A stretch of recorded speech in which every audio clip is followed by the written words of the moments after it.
All right, we'll start with the swearing-in ceremony.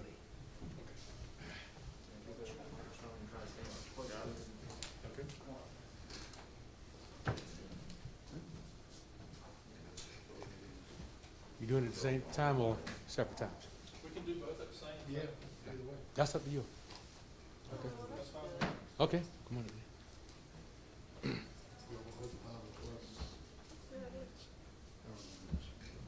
Let's hold it together. How can we do that? They can hold it, we can hold on to the edge of it. That's right. Yeah. If they can hold that side, we'll hold this side. Yeah, put your left hand, okay? That's your right. That's right. Put your left hand, raise your right. All right, well, first let me just say to you, thank you so much for giving me this honor and this privilege, particularly being a product of the Pender County school system, to administer the oath of office to both of you. And I want to congratulate you on your election and on winning. And also just bid you Godspeed as you do the great work that he has given you to do as you do this important work of taking care of our children. So congratulations and thank you for this honor. All right, you're welcome. All right, placing your left hand on the Bible, raising your right hand, repeat after me and state your name. I I, Brad George, do solemnly swear do solemnly swear that I will support and maintain that I will support and maintain the Constitution and laws the Constitution and laws of the United States of the United States and the Constitution and laws and the Constitution and laws of the state of North Carolina, of the state of North Carolina, not inconsistent therewith, not inconsistent therewith, and that I will faithfully discharge that I will faithfully discharge the duties of my office the duties of my office as a member as a member of the Pender County Board of Education. of Pender County Board of Education. Congratulations. Thank you, sir. Thank you, sir. Thank you, George. Thank you, ladies. Good job. Sign on them now. Sign over and I'll sign after you, sir.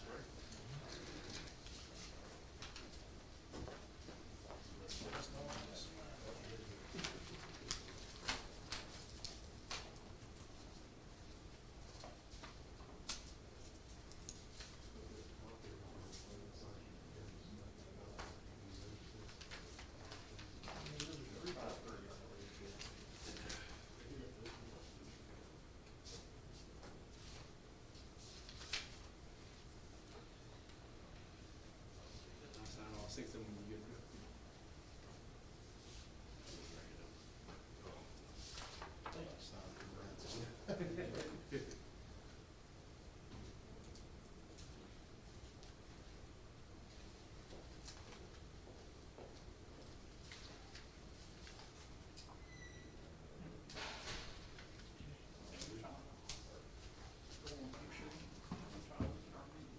Kyle, could you get a picture with us?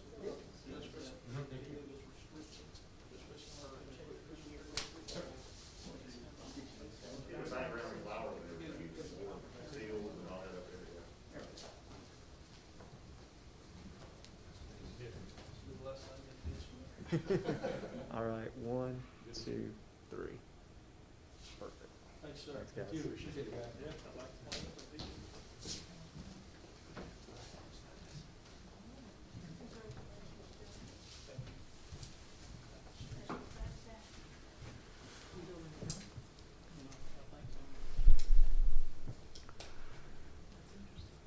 All right, we've got a quorum, so we'll call the meeting to order, and let's do the Pledge of Allegiance. Mr. Smith, would you lead us? I pledge allegiance to the flag of the United States of America, to the republic for which it stands, one nation, under God, indivisible, with liberty and justice for all. Okay, do we have a motion to approve the agenda? Mr. Chairman, I'd like to make a motion to approve the agenda as presented. All right, Mr. Smith has made a motion. Do we have a second? I'll second. Ms. Burns has seconded. All in favor, say aye. Aye. All right, unanimous. Thank you. And Mr. Schwartz, an election of officers. Yes, So do you- sir. The floor is, the floor is now open for nominations for chairperson of the Board of Education, and anyone can make a nomination. A second is not required. So, do I hear any Nominations for chair. Mr. Attorney, I'd like to nominate Cindy Fontana, Chair. All right. Are there any other nominations for chair? Hearing none, is there a motion that the nominations be closed and that Ms. Fontana be elected the board chair by acclamation? Mr. Attorney, I make that motion. Okay. Is there a second? I'll second. Okay. All in favor, please say aye. Aye. All right. Any opposed? All right. Congratulations, Ms. Fontana. You were elected the chair. You may assume the position.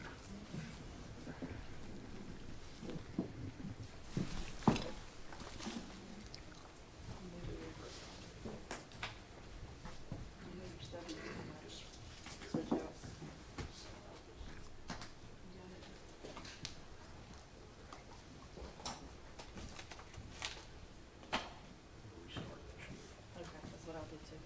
Do you want your folder? Yes, you need your folder.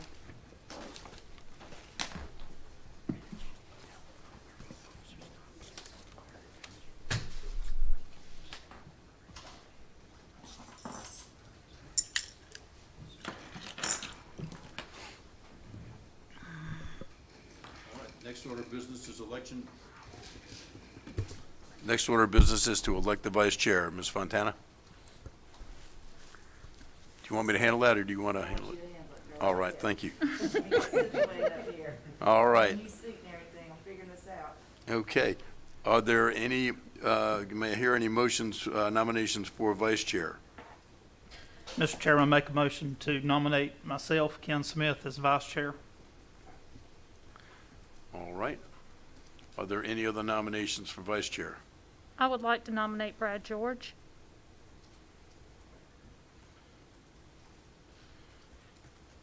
All right. Are there any other nominations for vice chair?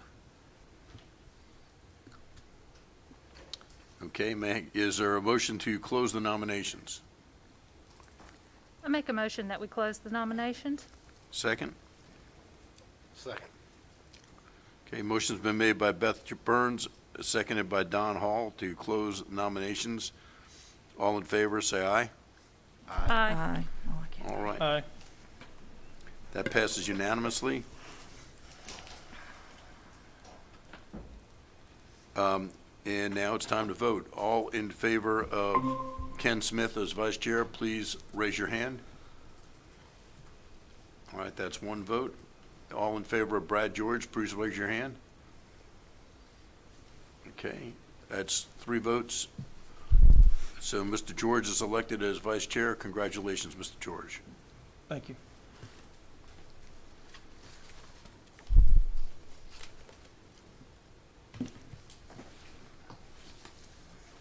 Madam Chair, we're up to recognitions. I'll turn it back over to you. Okay. What a great thing to start with as chair. I get to have introduce the holiday card winners. And at this time, Dr. Hill, I believe that's up to you now. Yes, ma'am. As you see here, I'm sorry, tell everybody else to do it. So, this is a great time of year where we always like to show off the artwork of our students, and we especially like to do that by having the board select some special holiday artwork, and we put those on cards and we send those out to everybody we associate with. So these cards will be out and they'll be going to different entities, different government entities. So we couldn't have them here tonight, so what we're trying to do, if you look up on the screen, you'll see our students, and we blew up their cards because we wanted everybody who's looking at this from the camera in the back here to be able to see the artwork. Absolutely beautiful artwork that they did, and each year Pender County Schools likes to highlight our artistically gifted students by featuring their artwork on our district holiday cards. This year, the Board of Education looked at more than 24 entries from across the county, selecting 4 very talented students to be showcased on our cards. These students are joining us remotely tonight to be recognized for their work. And you can see them right there, or you guys can wave to them because they see you. They're looking at you right now. There you go. First up is C.F. Pope Elementary 4th grader Roldin Leon Quiroz. Oh, that's the one not missing a square. Next is Topsail Middle School sixth grader Esme Bernal. Is that correct? I get really good. I get that close. And then next we have Yvonne Casnon Rojo, a seventh grader from Cape Fear Middle School. You wave. There you are. There you go.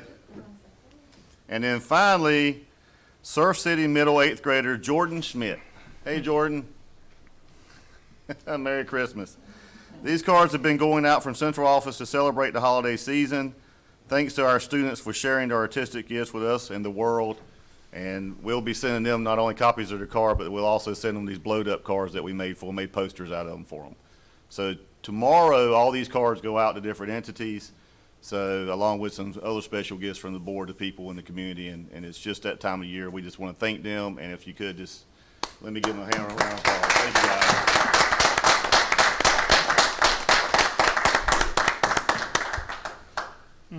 Appreciate it. Thank you. Congratulations.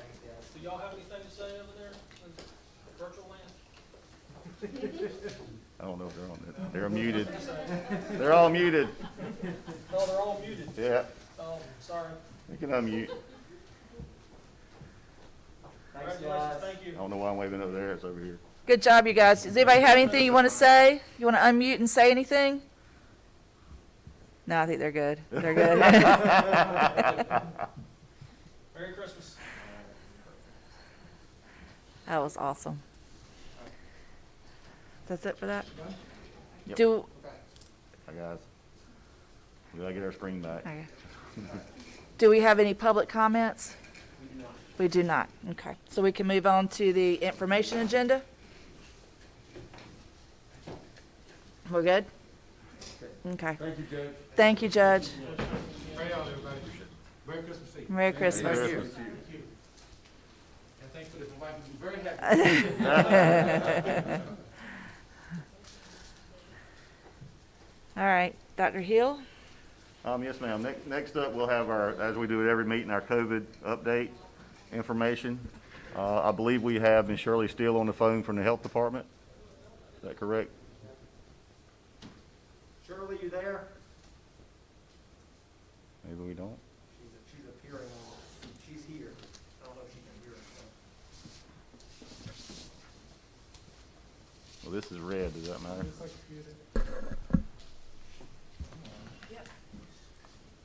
There we go. Shirley, can you hear us? Yes, I'm here. Thank you. So, Ms. Steele, we have your slide up. Can you share the latest numbers with us for the county, please? Okay, and I'm taking this from the numbers that are on the website, correct? Is that what you're showing? Yes, ma'am.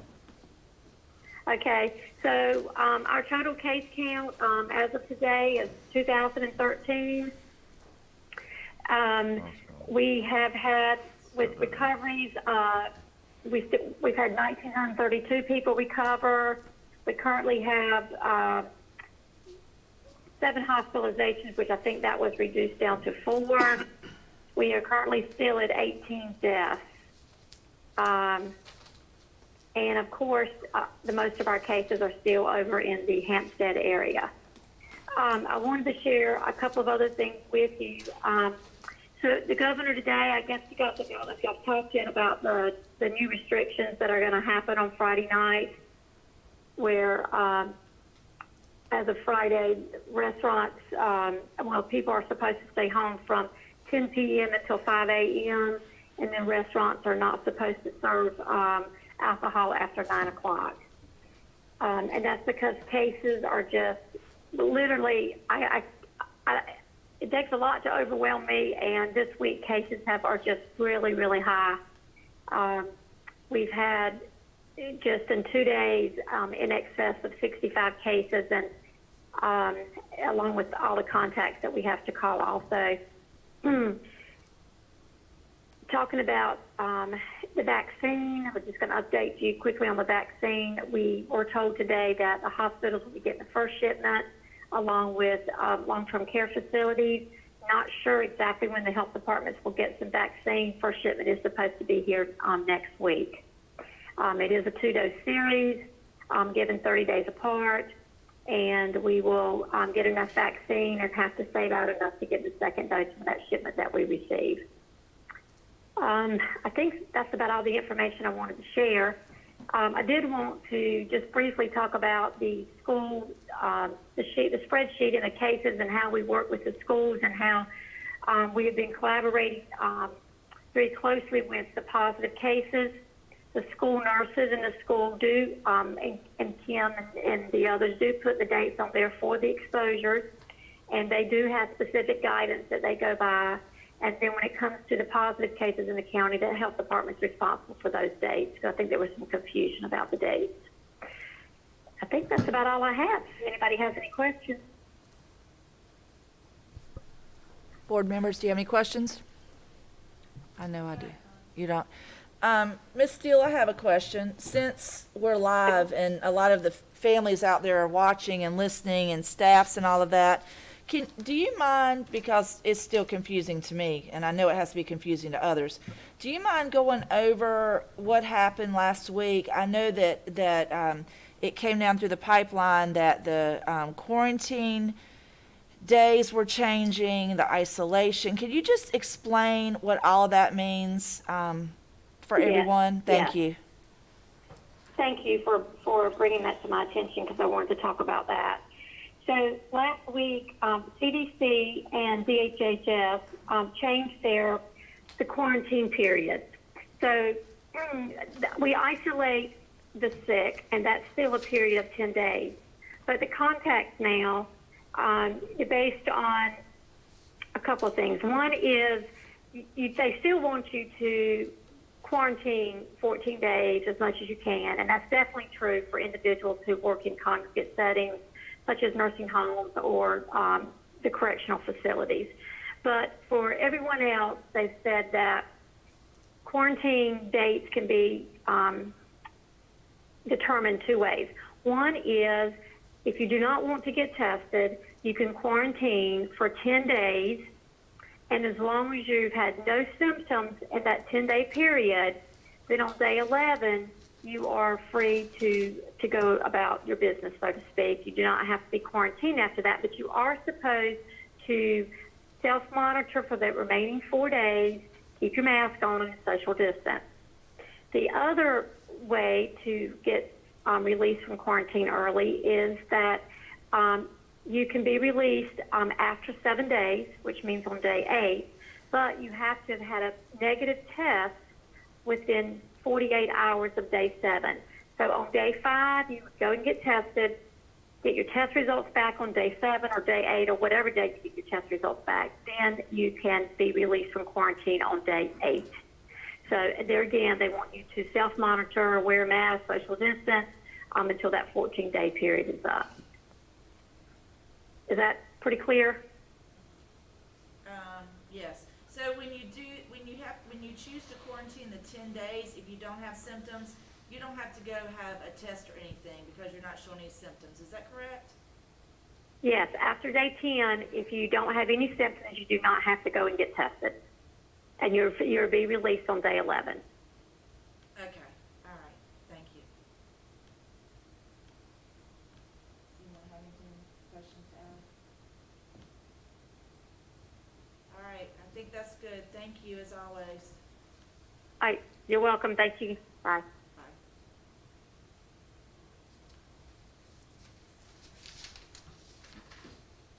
Dr. Bloomwright? So this was updated at 4 p.m. today. Just for this week, we currently have 9 positive diagnoses, staff and students. So this is done by week, which is a little bit different than what we're kind of talking about here. This is just the positive diagnoses.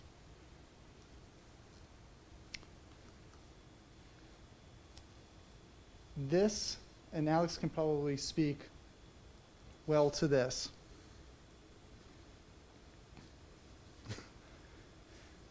So in talking, of course, with the board, this is the proposed method of public data posting, and this will be the process that we use. And of course, with all the schools listed, and then the confirmed cases, and then the number of staff and students, just people that are quarantined due to exposure, using some of those new processes that are laid out by the health department. And this will be done on a weekly basis. And these numbers are as of 11:55 a.m. this morning, so right before noon. So that will be our new process. Did I miss anything? All right.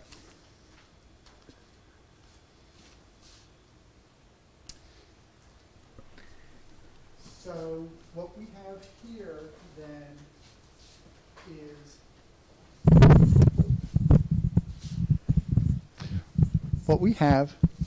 is some updates specific to the latest confirmation of intent information for semester 2, and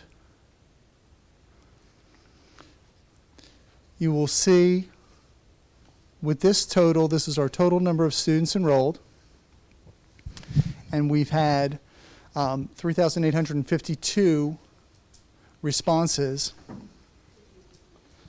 And this dashboard is still in the experimental stage, but we think that it's working exactly the way that we need it to. This is our first semester. This is our second semester, which is the critical information. And you will see of the 3,852 responses so far, 85% are saying that for second semester, they'll want to be coming back for face-to-face.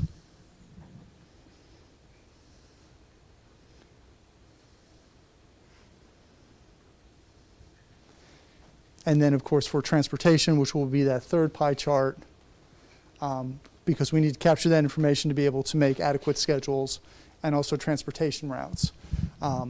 So that's kind of in process. We do have, of course, a deadline, and until it's all over, this is going to be moving a little bit and changing, but, I mean, we're getting accurate data, and that's probably the most important thing for schools to be able to make effective schedules, to be able to schedule teachers appropriately, to be able to set up bus routes, all of the processes that go along with operating schools. So, questions about this dashboard regarding the second semester intent?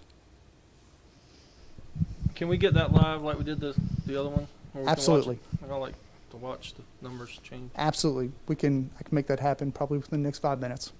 Thank you. You bet. Any other questions?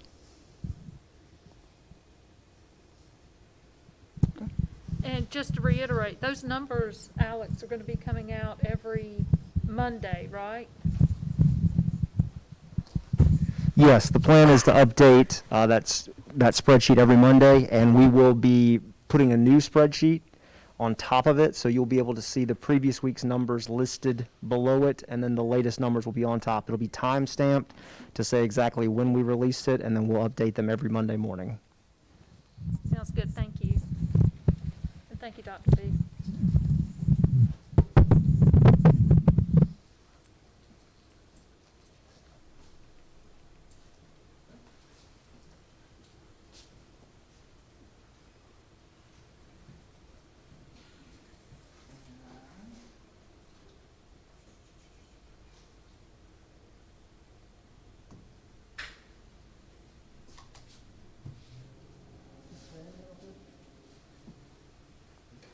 Switch one person in and out. Everyone else has left the call. That's me. Charlie's off, so I'm just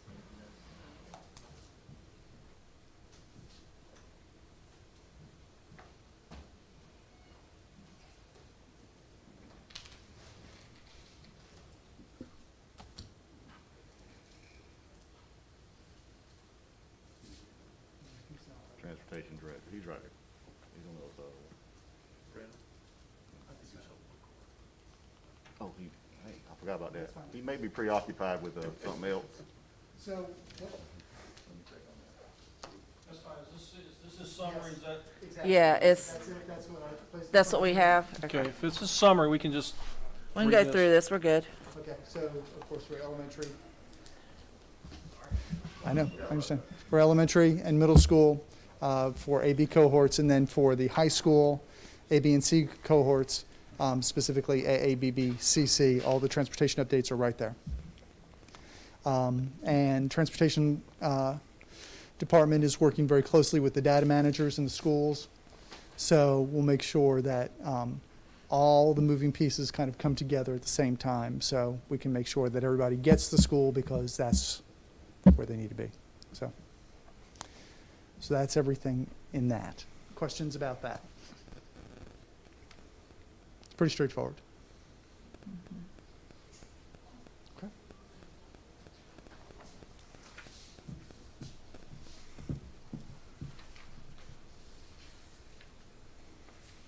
And then lastly, just classroom configurations.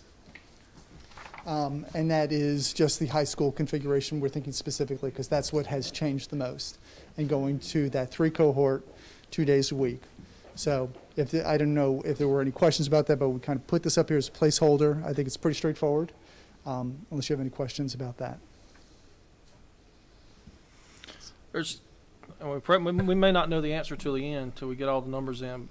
The question was how are the cohorts gonna, is it gonna be alphabetical again? Or how are they gonna be split?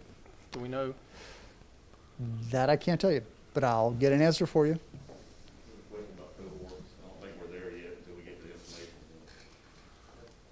Mr. George had a question. People's asking questions how we're gonna split them this time. How are they gonna be like they were at the beginning of the year when we had the 3 cohorts where they were A, B, C, D, and 1 and E, F, whatever, if they're alphabetical, how are we planning on splitting? That'll probably be the starting point, and then from there it'll need to be looked at based on the classes they'll need to take, how those letters happen to average out, what the students may have already been on, and then the sibling issue as best we can. So they'll probably start with that as a first place, but then from there it'll have to be differentiated based on each kid's schedules, who actually comes back and who doesn't, siblings, and kind of from there. So it might resemble that, but it may or may not be nearly as aligned as it was first semester. That's what I assumed. That's what I told the people that asked me, that it will probably depend on the classes. It does. The alphabet gives them a good place to start. It's a sort of an easy place to think about when you start figuring out where to put them. But if people are sort of thinking about, will it be the exact same cohorts? May I end up exactly on a B if I was on B earlier?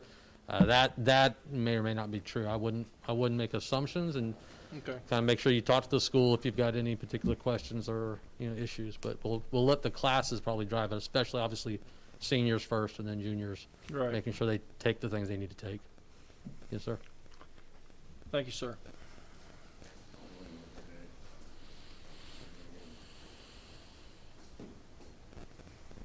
So, is that it for Dr. B?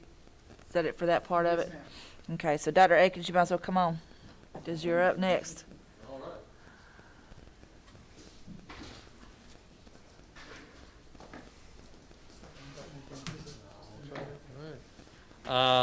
Thank you, Madam Chair. So in the spirit of continuing trying to bring some good news and a close to the year, graduations and mid-year graduations are one of my favorite topics.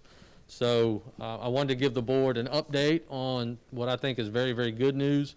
I'd like to highlight some individuals that have made this happen. And I want to thank you. I know many of you have tried to make the mid-year graduations. And if you thought last year was a big one, I've got some exciting news for you as we start looking at where we are for this year. So just to give you some updates. First, this doesn't happen without a number of very, very important people. One of the things that we've tried to do for the last 3 years is really beef up our alternative learning program. I think in the past, that's had a certain connotation, and people have thought that meant you were not doing well or you needed something different or special. That may be true, but the reality is that now our students learn and come from a variety of different places, and alternative learning really means adjusting what we do to the student. And we have several people that make that happen. One of the things we did about 1.5 years ago, thanks to the board and the commissioners, was we were able to create a true alternative learning program coordinator, and that is Ms. Asia Winstead. Her task includes both our STAR program, our virtual learning program, and not necessarily the one we're in right now, the one that we had originally planned to start 1 year ago. And she also works with our student services department. She works very closely with our CTE department, all trying to look at how to get students on a pathway that matches what they particularly need. Another person who plays a huge role in this is Dr. Lisa Lee. who I do want her to come in at least for a second, as much as she may not want to. Obviously, this emphasis is our high schools. These two together are absolute dynamic duo. I have watched them call parents, call students, work with teachers and principals, make that kid cross that finish line. So they both deserve a lot of credit. Thanks to your work also, we now have a dedicated student services position who's able to spend a lot of his time on that, and I think he's probably already left, but Mr. Kevin Taylor, who oversees our counselors, and our school principals deserve a lot of credit. And of course, none of this happens without our teachers. So together, they really are our alternative learning program. So this is one of the best things I think I could let you know about. This year, as of today, we're expecting to graduate a total of 146 students spread across our high schools in those numbers. 45 from Heidi Trask, 41 from Pender, 58 from Topsail High School, and 2 from Pender Early College. What I would frame this as is this piece of knowledge, which I didn't figure out until Monday. That 146 alone represents 19% of our senior class. Wow. So there is a very high likelihood that by the end of the first week of January, we will have already graduated close to 20% of our seniors. That is absolutely phenomenal. So if you think about, well, where are they going? This is a quick breakdown that Ms. Winstead and Dr. Lee were able to kind of give me. So of our 146, 16 are going on to 4-year colleges, a couple out of state, most in-state. 68 are going to community college. We have 7 going into the military. We had 16 that indicated they're going to probably doing both college and work. Some are going to universities and working, and some are going to community colleges as well as working. And then 39 said they're going straight to career pathways. Oops. Whoa. No. All right. Just to put some things in perspective. So I wanted to share this with the board because some of the work that these individuals have been doing have been done in a time that's an extraordinary period when we talk about trying to help our students graduate. So in the mid-year for 18-19, we graduated 71 students, which is a great number. Last year, after Florence and as we headed into a pandemic, we graduated 88, which if you remember, we were at Topsail High School and it seemed like a huge number. So this year, 2021, after Florence, pandemic version number 1 and pandemic version number 2, we're at 146. So in 3 years, we've actually increased over 100% the number of students that will be graduating mid-year.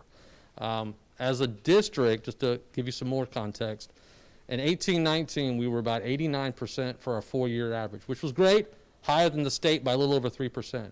Last year, we were 92.9 and actually extended our lead over the state, and certainly based on this. And we're doing this at a time when other districts across the state really don't understand what we've been faced with when you look at Matthew, then Florence, and then COVID. So this is the kind of work that our teachers and our students are doing. So that's, I think, just something that I think this district should be extraordinarily proud of. So I asked Ms. Winstead to be here because I thought it was also important to share with the board some of who are these students that we're talking about that are graduating mid-year. They do really represent a wide variety, the total cross-section of our students.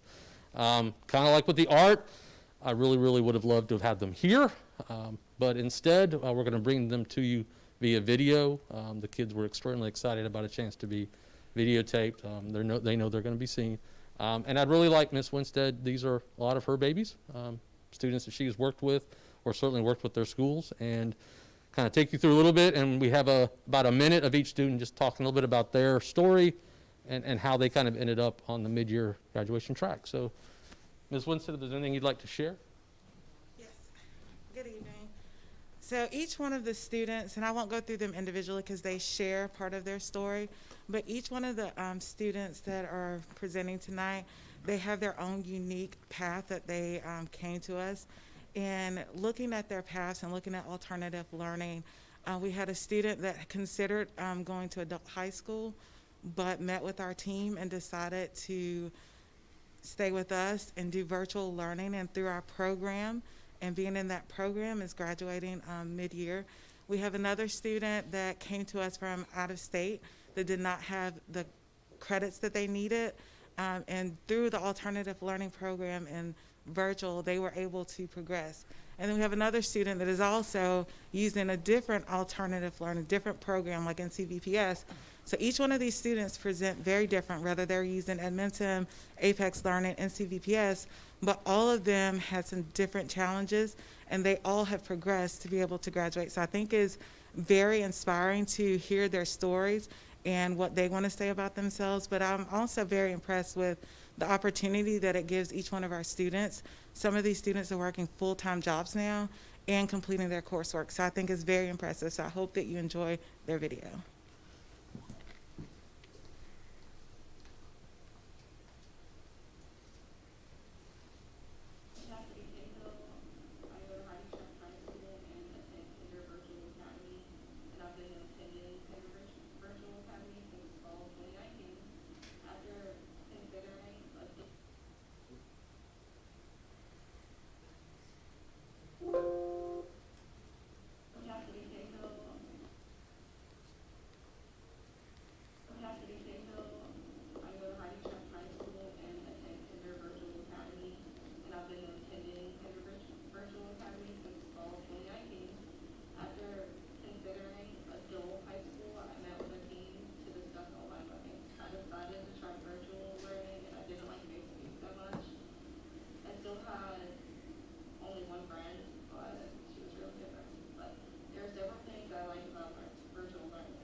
So I want to thank Ms. Winstead, Dr. Lee, and our principals and teachers. Like I said, 20% of our students will already graduate in January.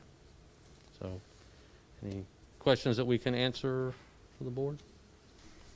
No questions, but watching that video, you don't, I don't think people realize that some of our seniors haven't had a normal, maybe one normal year of their whole high school career. Yes. That's sad. And that's why I think we try to tout it a lot, but Pender County really needs to think about the successes it's had. The graduation rate that we're getting, despite all of that, we are, if I'm not mistaken, I think the state is at around 86%, and we were just short of 93%. So, and we're doing that despite everything else that our county's been dealing with. So, we have a lot of people that deserve an enormous amount of credit, including those students. So I do have questions about the graduation itself. What is it going to look like as far as a ceremony? Is there one, or? I'm not sure how far along we've gotten with the planning of the actual ceremony itself. I know we're going to have something. I know we've set on the dates. I don't know if we've set times yet. Okay. Oh, are you talking about mid-year, or are you talking Mid-year. about? Oh, sorry, I was already switching to the end of the year. Yeah, so it's going to be at each high school. We can't put them all together. I think we're looking at probably doing something closer to akin of the, and I always get these two mixed up, the family-focused one, because of those numbers, we can't even put them all in the same place. And in December and January, I'm not sure about being outside.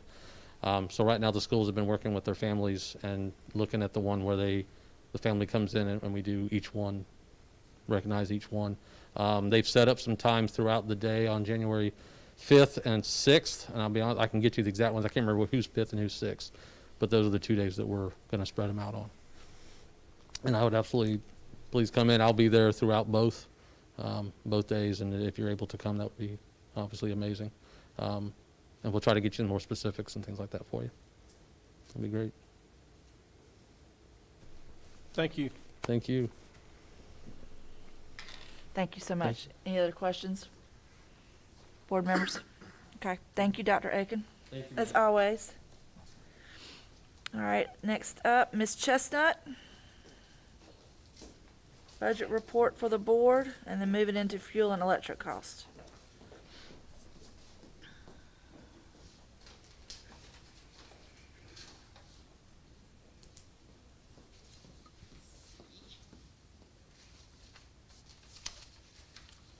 You know we're gonna have to do this. Oh, yes. Oh. I may have grown. Okay, let's the board report first, Lord, yeah. Okay. Now. Okay, you've got the board report, which shows, the summary of the whole budget. And if you have any questions about it, I'll be glad to answer them.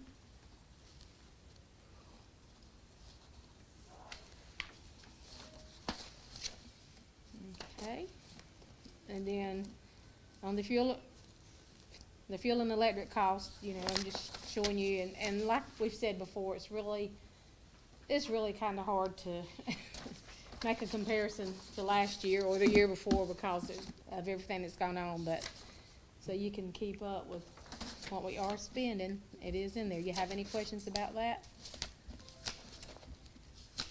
I do want to tell you that the RFP for child nutrition has gone out. Lynn Harvey got it back to us, and Brandon McPherson from Mr. Schwartz's office, gave his approval to it, and it has gone out. It went out, it had to be last week. And the plan is right now in February, and probably do some type of meeting like you did with the, I want to call them ABM, but that's not, the janitorial services. Maybe somewhat like that when you did that, once we, get everything done. And so hopefully by sometime in February, the decision can be made so that we'll know what we're going to do and be ready to go. Hopefully nothing else will come along to stop us from getting it.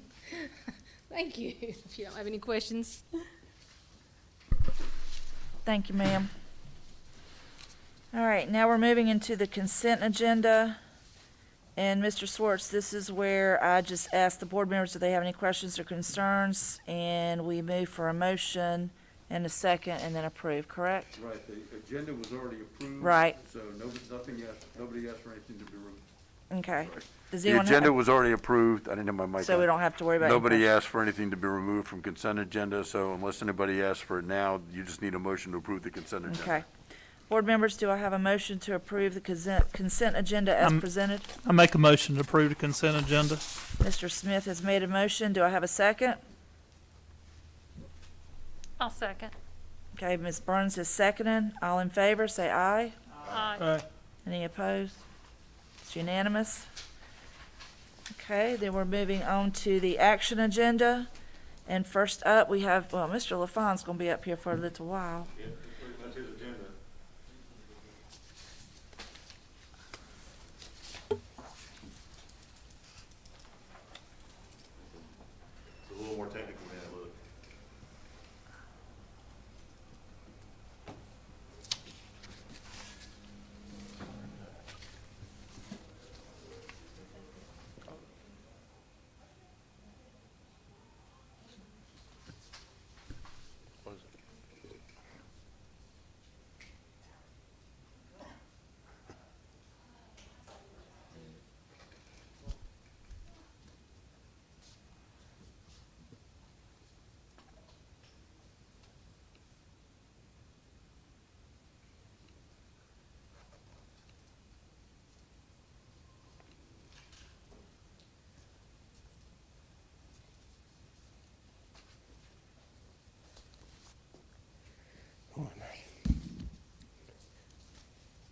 A lot going on tonight.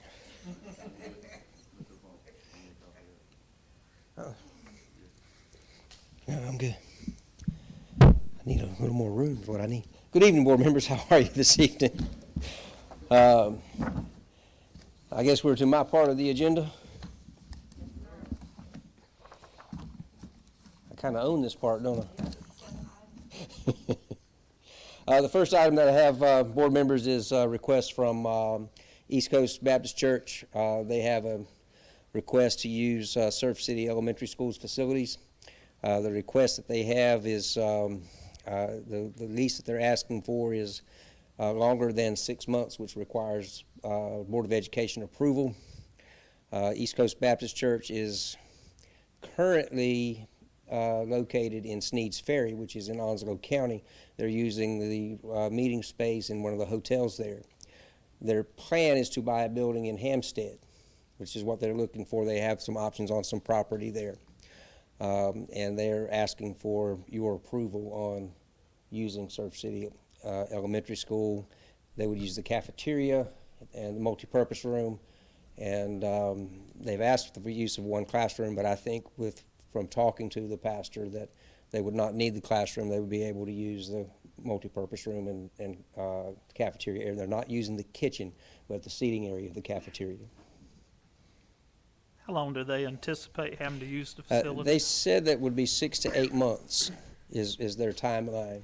And so that is the first item up for your approval or guidance, and what are the next steps you'd like me to take with them?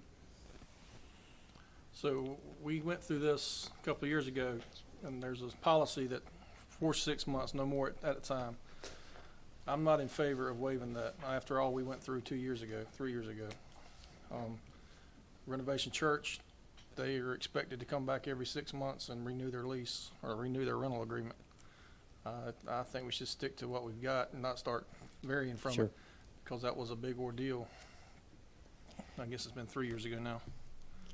They're hopeful that they can be out in less than 6 months, but I asked them I said, I need a best case and worst case from you, and he said, the pastor is certain they can be out in 8 months.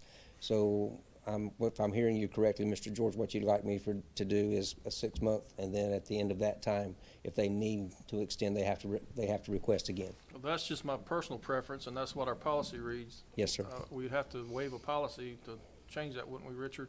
Yes, sir. So I would rather stick to what we've got written, so we don't start treading in areas that we don't need to again. That's just as one Yes, board sir. member, that's my opinion on it. Well, unless there's a motion to change policy, I think we'd probably just move on then. Well, we can, approve a lease for 6 months and then have them, and tell them they have to come back. Right, and So- we don't approve anything You just would like 6 for me months to and on. to Yeah, move through it's it? just up to who is doing facilities use now, who's Well, ballpark it that fall? runs through, it runs through my office, it runs through operations, but in an agreement like this for 6 months, we Right. require the superintendent's approval. Gotcha. Yeah, because I lost track of who's got what now. Yes, Because sir. Joyce had it, Miss Keith had it, and then Miranda had it, and then okay. So right. But we don't, yeah, I mean, I haven't seen a rental agreement since we went to 6 months with them. I'm assuming it just gets done and approved, or, I mean, it doesn't take our approval for that. No, sir. All right. I prefer just to follow the policy, and he can come back to, if they're not out 6, and I'll keep you informed on where we're at with redo it. Thanks, Yes, sir. The next item that we have is the easement for Suburban Propane. This is an easement in front of the 3 schools on Highway 17, Topsail High School, Topsail Middle School, and Topsail Elementary School. It's very small parcel. I mean, it's not a lot of our property, but it is right in front of the schools. They need the easement to run a pipeline for Hempstead. The offer that they have is $47,886. I've run this through the county office with Chad McEwen, and we've talked about the price, and that's sort of what he thinks is okay. This was on the agenda last month, but it was just for the easement in front of Topsail High School, and this includes all of them, takes care of all of them at one time. So this is actually 3 easements, and the agenda is incorrect. It should actually say easements for Piedmont Natural Gas, That was gonna be my question, because That's correct. I'm not sorry. Suburban Propane.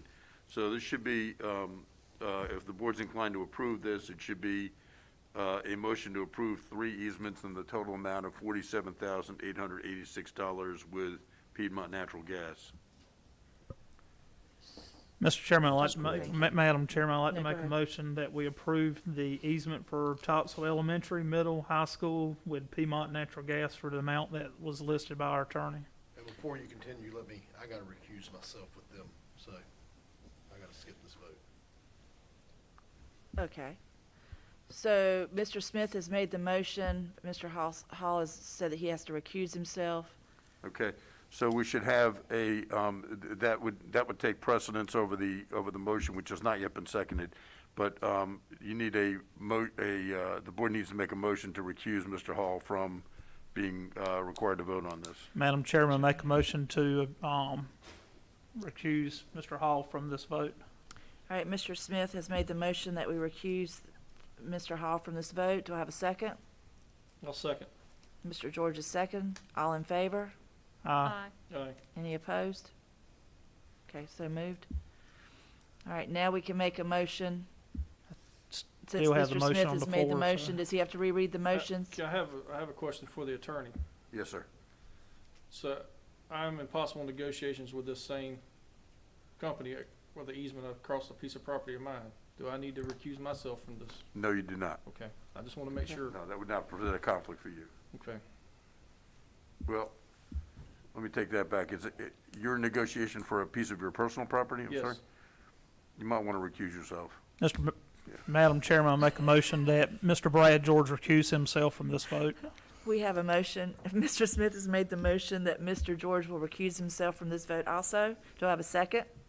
I'll second. All in favor, say aye. Aye. All opposed? Madam Chair, then I'd make the motion then that we approve Piedmont Natural Gas, Topsail Elementary, Middle, and High School for the amount that was listed. That amount is $47,886. Correct. Mr. Smith has made the motion that we approve as stated. Do I have a second? I'll second. Ms. Burns is second. All in favor, say aye. Aye. That passes 3-0 All with opposed. Mr. Hall and Mr. George recused. Right, correct. Now, did we approve, I didn't hear a motion, we didn't make a motion on number 11, did we, with the East Coast Baptist Church? I think we moved right on into the second one. That does not need board It approval. doesn't need a board That approval. Okay, good. Administration could approve that. Okay, just making sure. Thank you. All right, moving on to plumber's truck replacement. Mr. LaFawn? Yes, Madam Chair. This is a repeat item from November.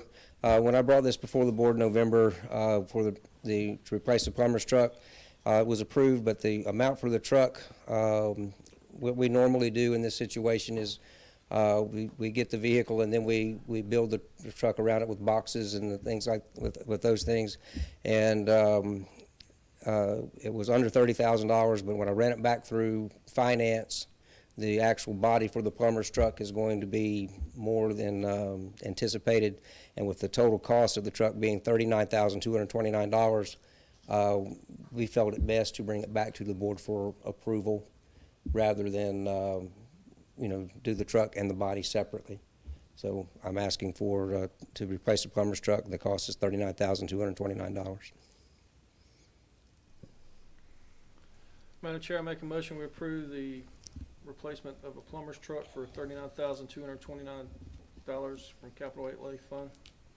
All right, Mr. George has made the motion that we accept as stated. Do we have a second? Second. Mr. Hall is seconded. All in favor, say aye. Aye. Opposed? So moved, unanimous. Moving on to child nutrition van purchases. Madam Chair, the Child Nutrition Department is in need of to purchase a van. The van that they have is worn out, and they're also doing food deliveries for students who are not in school at this time. The funding will come from child nutrition funds, and then for one of the vans, and the other van would come out of the COVID funds that are been applied to this, or given to the schools. The total cost is $72,590. They would remain with the Child Nutrition Department for the rest of their lifespan. Okay. Any questions or concerns? Do I have a motion to approve as presented child nutrition van purchases? Madam Chair, I'd like to make a motion that we approve the van purchases for child nutrition for the total of $72,590 for both vans. Ms. Burns has made the motion. Do we have a second? Second. Mr. Smith is seconded. All in favor, say aye. Aye. Any opposed? So moved. All right, Mr. LaFawn, next, Topsail Schools Campus Bus Shelter. Madam Chair, the construction of campus bus shelter for the 3 Topsail schools that would serve all 3 of the schools on that combined campus. East Coast TMV has the low bid here at $107,110. This would be a shelter that is flat, that is double posted all the way down. They also have a bid for $136,420, which is more of a peaked roof shelter. And then a bid for $164,430,000. That is a single post down. Yes, Mr. George. They are the only contractor that will do a shelter in that fashion. None of the other contractors did not want to do the engineering for it. And so I would like to ask that you give me some guidance on, or if you approve a bus shelter for the campus, that you give me some guidance on which style you would prefer. Well, looking at the renderings that they submitted, do you know what size post is on that cantilever? I do not off the top of my head, Mr. George. I'm sure it's not 4, but they don't look like 4x4 in their drawings. But it looks like you get more covered area with that one I agree. than when you do with the 4-post one, or the post on both sides. I agree. I also think, in knowing bus drivers with the post on the parking lot side, Yeah, they'll take 'em up. there's a little bit of concern there for me as well. But again, with the difference of that much money between the two styles, I wanted to ask the Board of Education for And I for guess I should guidance. have asked earlier, but it doesn't matter now. The square footage at, we may be getting a better deal at 164 than you are at 136 if you've had square footage of what is actually being covered. I think so. Because just looking at the drawings, it looks like it's quite a bit of difference in the cover space with the cantilever. It looks nicer. I mean, it looks like a Aesthetically, professional bus stop. aesthetically, it will fit in with the campus much better. Yes, sir. And and it's wind, I'm assuming they've done all wind rated calculations and They will give us engineering drawings that are stamped, and we'll take care of that. Yes, sir. and is that a permitted, I'm sure everything's permitted, is that a permitted task with the county? Yes, it is. Okay. I figured. So I'm gonna, what was your initial budget? Did you have one that, The initial budget on this was, I budgeted $150,000 for it. so we would go over 14,000? Yes, sir. 14,000 by going with that one?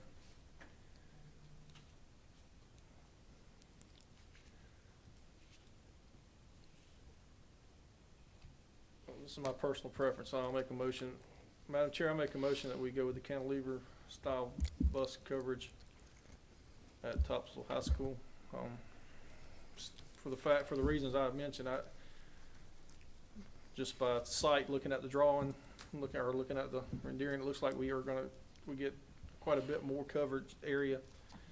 The kids don't look like they would be crammed under. I mean, the one that shows with the four or the two posts on both sides doesn't look any wider than what we have down the side of the building. It looks like a sidewalk's length. Reading the cantilever, it looks like they're going to be, the poles will be back here in a separate footing. Yes, sir. And not anchored to the sidewalk, so you're not losing sidewalk space. So that's my motion. Second motion. We have a motion made by Mr. George, and we have a second by Mr. Smith. Excuse me. Oh, well, sorry. For that motion, we'll need the dollar amount in there, Oh, there the you go. $164,430, and also this will need to be subject to legal review. subject to a legal review. Mr. George has made the motion as stated. Do we have a second? Mr. Smith, second. Mr. Second Smith, it. okay. All in favor, say aye. Aye. Opposed? So moved.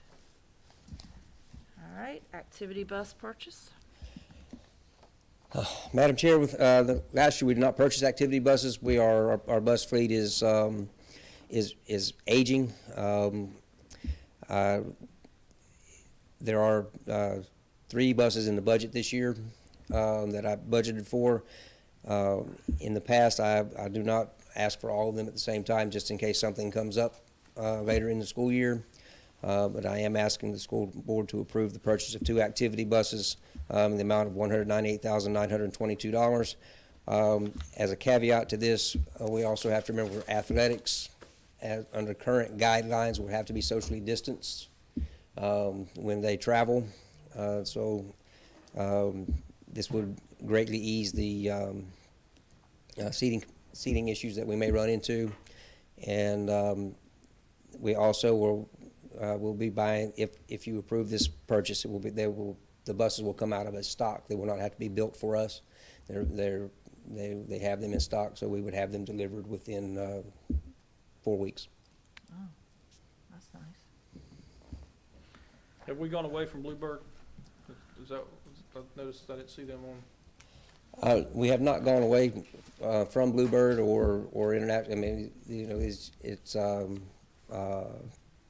it's a matter of what the transportation department What it needs at the time? what needs at the time. I will say that our parts, it's easier with our parts for Carolina Thomas and Oh, yeah, International. that's Yeah. one of the reasons I was asking. Yes, Because sir. I know we had Bluebirds that we haven't had issues with there when we first got them, and hard to get parts, and, Yes, sir. yeah, it's always better to standardize the fleet, or try to, as much as you can. Board members, are any other questions or concerns? If not, do we have a motion to accept the activity bus purchase as presented? Madam Chair, I make a motion that we approve the purchase of activity buses in the amount of $198,922. Ms. Burns has made the motion. Do we have a second? Second. Mr. Hall has made the second. All in favor, say aye. Aye. Aye. Opposed? Unanimous, so moved. Ham radio antennas installation, Mr. LaFawn. I've got to recuse on that one also. I make a motion to recuse Mr. Hall from this vote. Mr. Smith has made the motion that we recuse Mr. Hall from this item in this vote. Do I have a second? I second the motion. Ms. Burns has seconded. All in favor, say aye. Aye. Aye. Any opposed? So moved.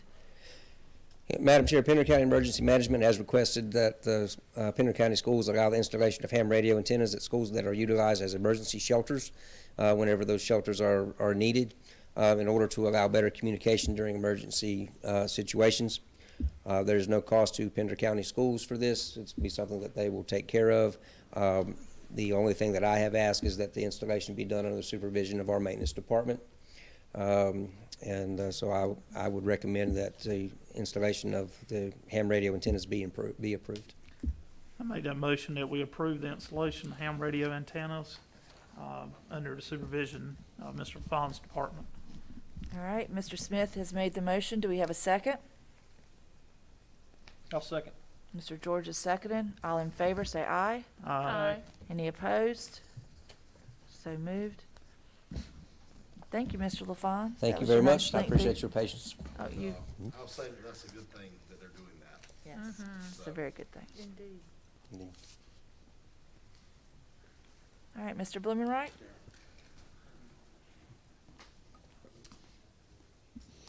Madam Chair, members of the board, what you have in front of you is an action agenda item specific to Chromebook purchase.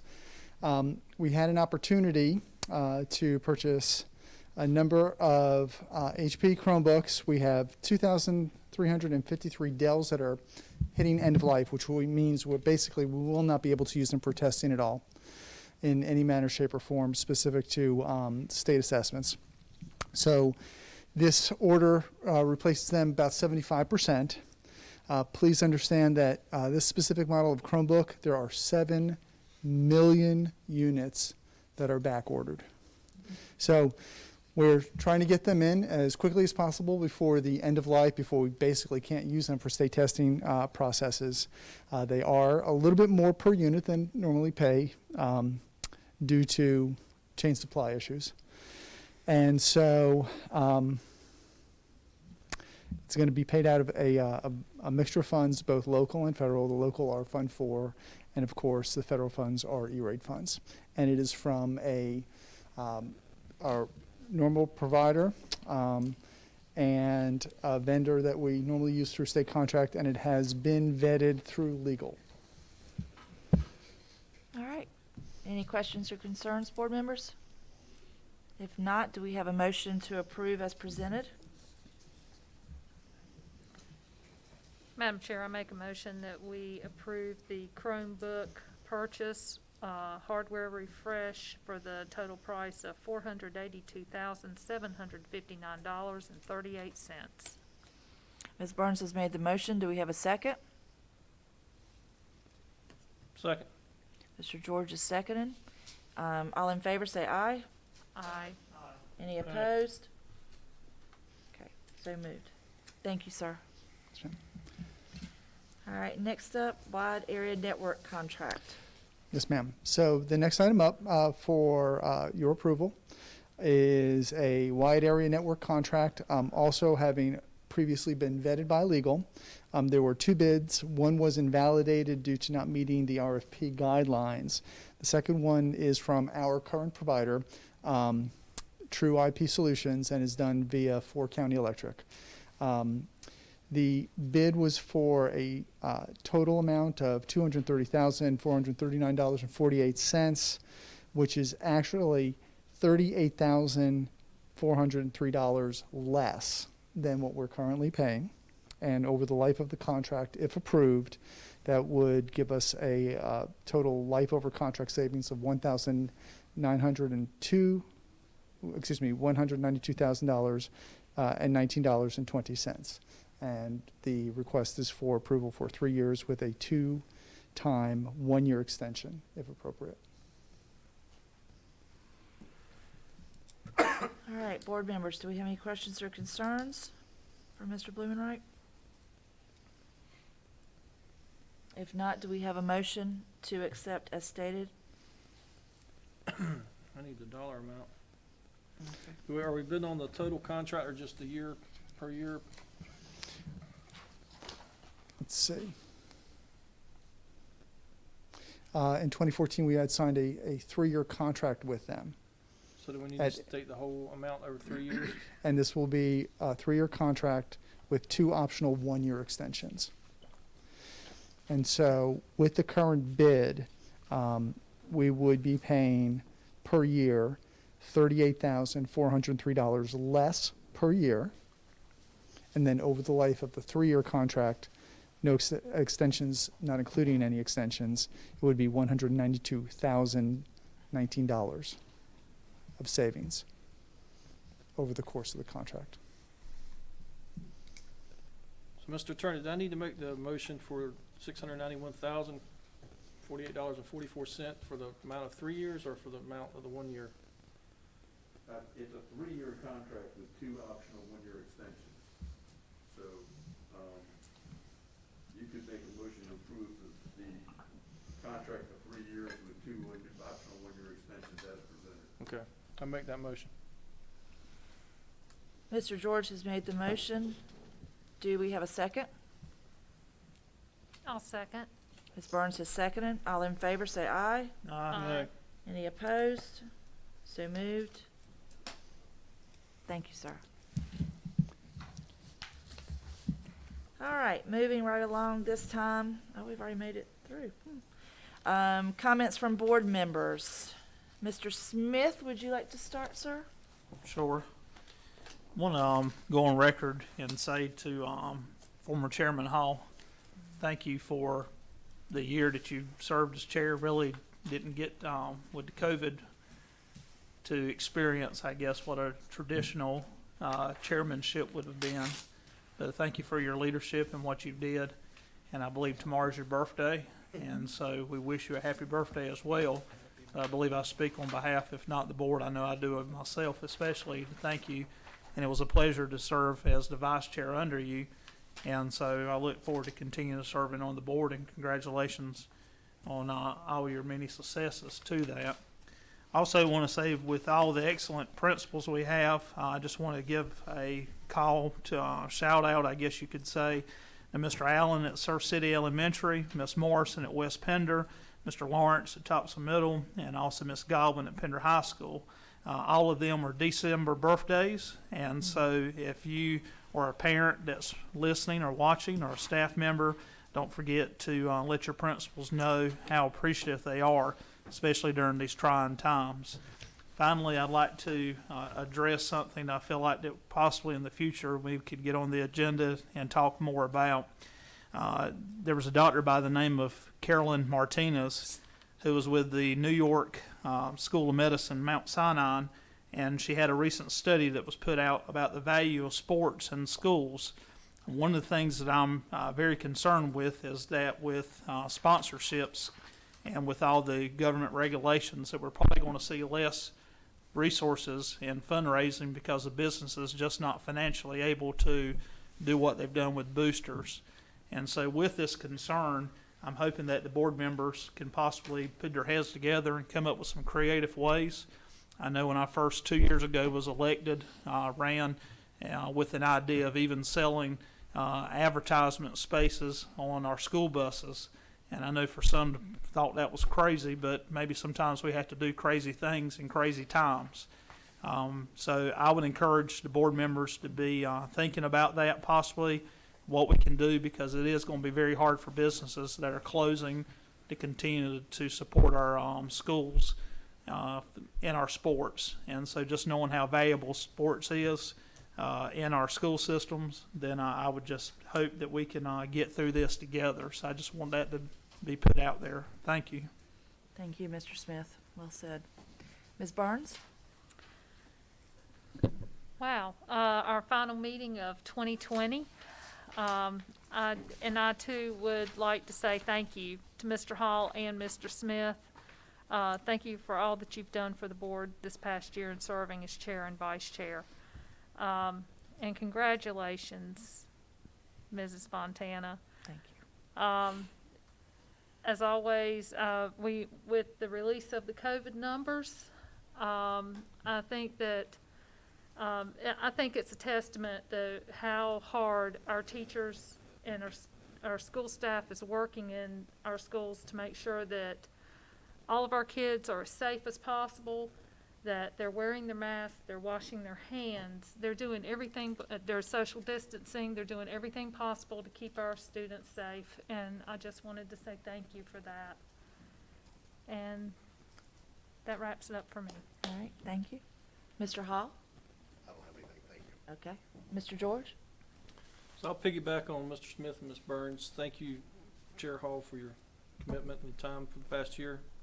Mr. Smith, thank you also for serving as vice chair. My big shout out tonight is to my parents. Today is their 64th wedding anniversary. So I know they're not watching, but I would like to wish them a happy anniversary. Ms. Fontana, congratulations on your new position there. I'm sure you'll serve us well. Hopefully it'll smooth out and be a somewhat normal year. Thank you. Thank you. I'd just like to say also thank you to Mr. Hall and Ms. Smith, Mr. Smith, excuse me, Ms. Smith. That'll be recorded. That's wrong. Sorry. For doing such a great job this past year.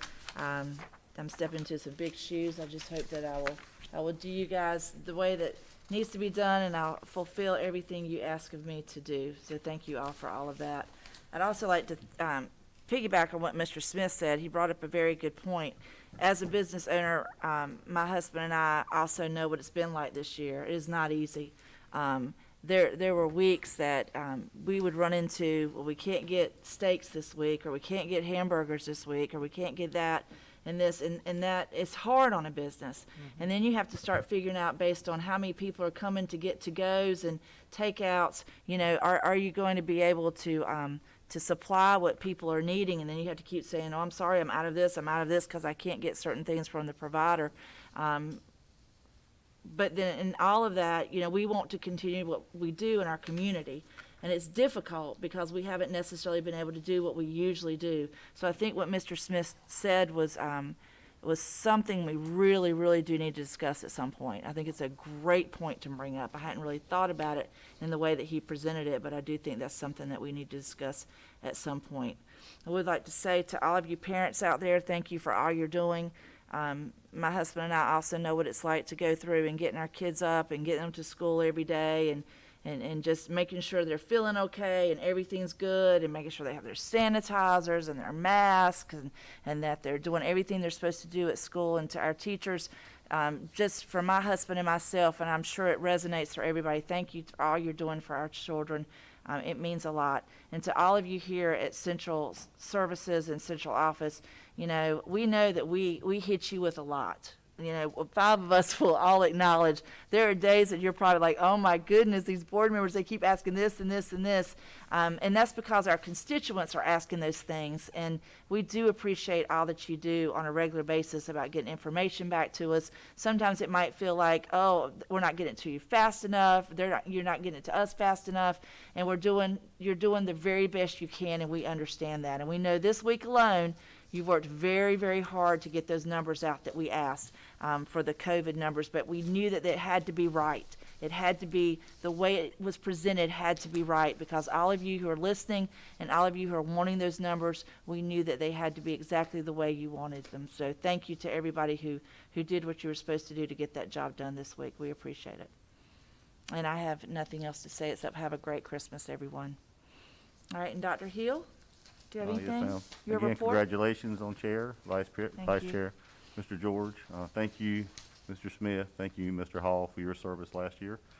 More or less, I just want to remind everybody that the job that their staff And I mean their staff. I mean the janitors, I mean the bus drivers, the TAs, the teachers, the principals, the vice principals or assistant principals. It's unreal what they've accomplished this year. They've been pretty much asked to recreate themselves at least 4 times. That's completely from scratch. We were told at the beginning of this we would be on a plan. We're now on 3 different plans functioning inside this system. So it's become more of a difficult task as we go, and each time they've overcome. And I just want to thank everybody in this school system for what they've done this year. It really is a Christmas miracle that we're here. And I just want to congratulate them, thank them, wish them the best holiday season possible, and let's reset and tackle this spring semester. But I just do want to thank them and thank you. Merry Christmas. Thank you. Yeah.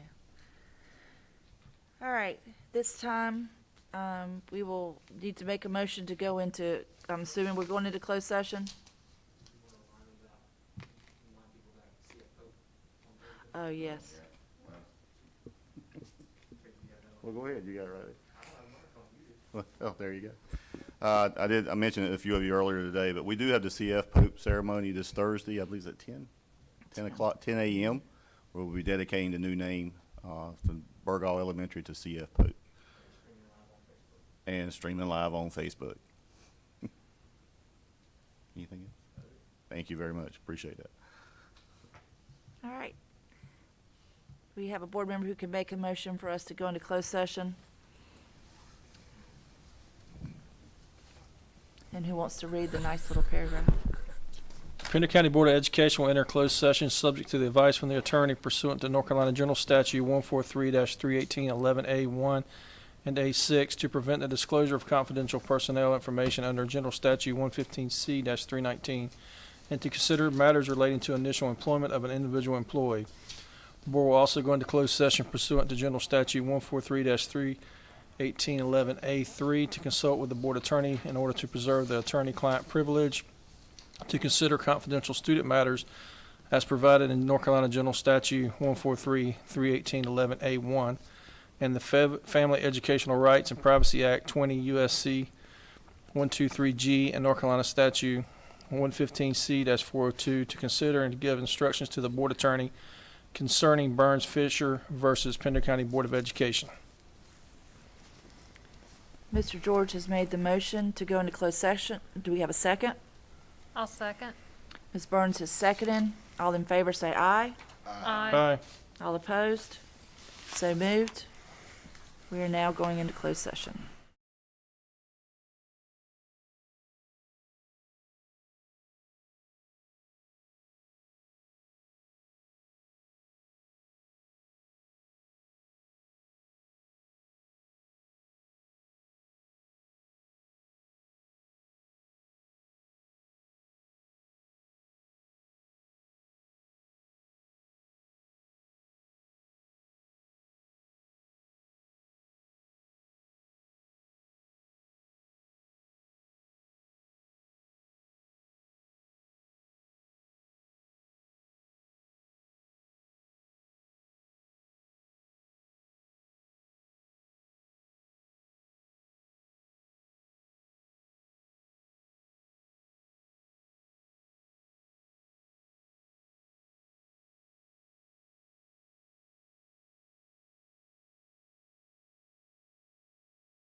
Okay. At this time, we are coming out of closed session. Do I have to go back and make the motion and all that again? Do we have anyone, a board member make a motion to come out of closed session and enter back into open session? I make a motion that we come out of closed session and into open session. Ms. Burns has made the motion. Do we have a second? Second. All in favor, say aye. Aye. Any opposed? Opposed. We have, so we have 3 in favor and 1 nay.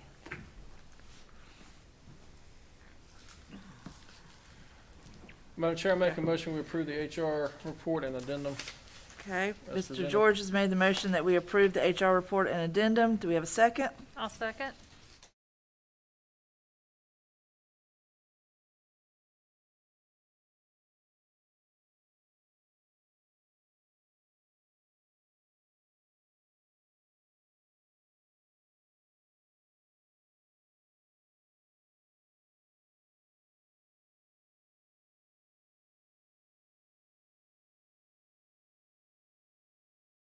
Opposed?